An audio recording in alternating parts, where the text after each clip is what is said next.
let's say, the birth of yourself coming out of the South Bronx in terms of your music? Because a lot of people don't understand it. It's actually your art was way before the music initially. Yeah, well, the art was way before it. But I think the point I'm getting to is that from that kind of inception, very early, soaking into me, cultural inception, it was a really good thing to, after everything and all of that word fame and success, how do you measure that? Being rich, what is wealth? You start to question all of these things, but then you realize it's such a different cultural place, culturally. It was really good to, you go through this thing where, boy coming up from nothing, exceeds life, fights against everything, gets fame, falls on his arse, regains himself, is in a really, life-threatening accident, all of these different things. And then the fame and all this other stuff comes, and then you've got all the cars and all the women, all the stuff.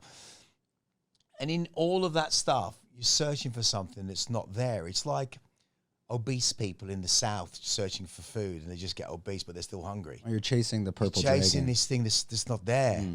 And that's synonymous with every modern type of success and fame, whether it's sport, music, everything else. Did you kind of find yourself once you settled in Phuket? And to extend that question as well, is you've said I'm going to see the boy, the 12-year-old boy is inside. I'm protecting the boy. But I kind of connected a piece of Phuket. When you land in Phuket, and only certain people will understand this, it looks a lot like Never Never Land. Were you coming home?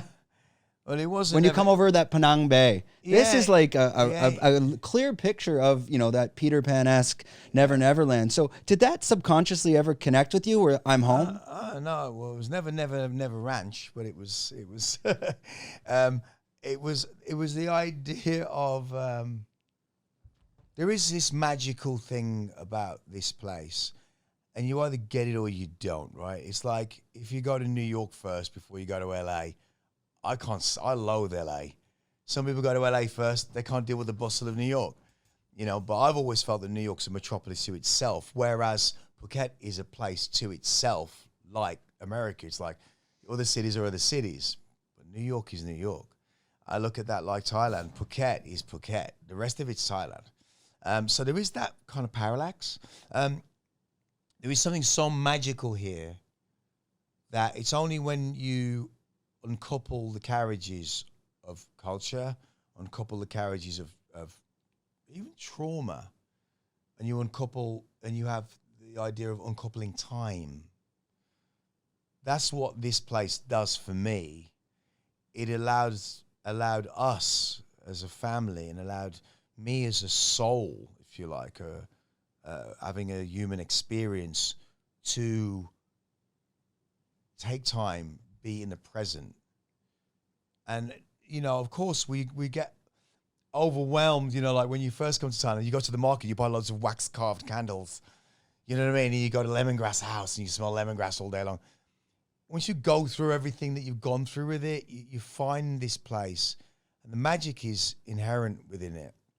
Well, I find the magic's always in Phuket. It's within yourself, I find, it's what you make of it. It's what you make of it. I mean, I did the 10K hike on Sunday morning, and it was probably one of the most prolific ones, and I've done a lot. If you enjoyed this content, we're doing 5 clips like this a week. If you want to watch the full podcast, click here.